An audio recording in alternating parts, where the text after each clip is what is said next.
Thank you, Bruno. Good morning. Astronauts become environmentalists just seeing the wonder of Earth from space. That little balloon parked on Canada is the total volume of the Earth's atmosphere at surface pressure. Most people are shocked at how small it is. This view made me an environmentalist, walking in Scotland as a boy. But founding a non-profit to do something about it came later, with the realization of the two big problems facing the climate. One, consumer engagement. We're not winning the battle for consumer hearts and minds on the climate. The issue's been made too riddled with guilt, it's all about sacrifice, and it's frankly too boring and too complex. So to start by making it a bit more engaging, let's think in terms of carbon volumes, not abstract tons. So let's go outside, and if you were standing in a carbon volume, which was a column with a 1 meter square base, does anyone know how tall your footprint would be? So 1 ton at surface pressure is about the height of the CN Tower, and a US per capita footprint is taller than Everest. And most of this comes from things we buy, from companies, from flights to electricity. Which brings me to the second problem, which struck me flying into LAX. Seeing acres of sun-baked rooftop, not a solar panel in sight, seems ridiculous. But the reason is there's no market force acting to make cutting carbon a business priority. So I determined to create a very simple solution, a rating system, which would compare companies' carbon footprints to show true sector leadership. So to better inform consumers, but if it could be a competitive system and best in class, could also influence company behavior too.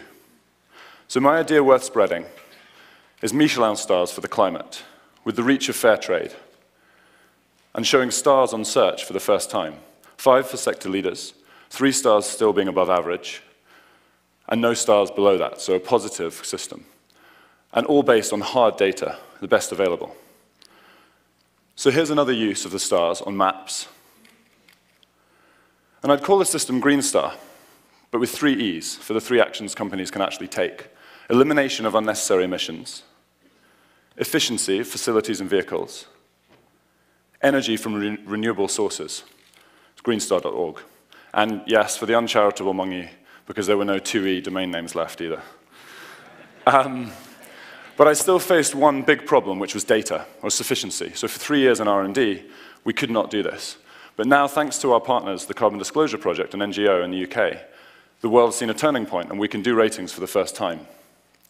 So I'm going to show you how very quickly, by telling a tale of 3 airlines.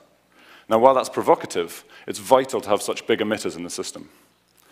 So here you see the total annual emissions volumes of 3 airlines, A, B, and C, looming above Long Beach. The tallest is 6 kilometers block.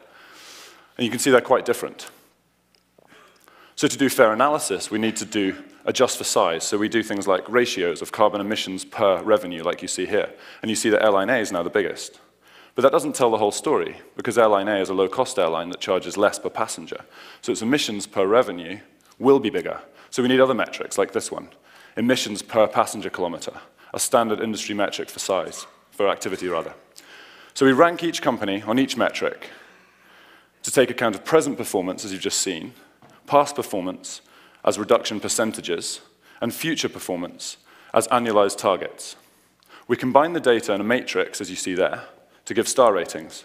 And airline A, which has been top so far, unsurprisingly has 5 stars. And then we need to communicate the message.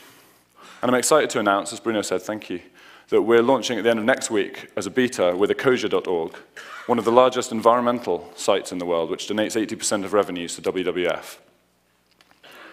So our launch sectors have a combined revenue of about $2 trillion. And some companies have already told us that they will start cutting carbon more as a result of ratings. So we hope Green Star will be of benefit. But we'll work with our partners step by step to improve it. As an old professor of mine once said, if you're not improving in increment, you're probably generating excrement. So we don't want that to happen. And we'd love your feedback. Any ideas to make the system better, so we can all make better choices?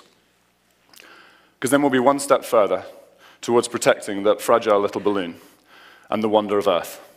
Thank you.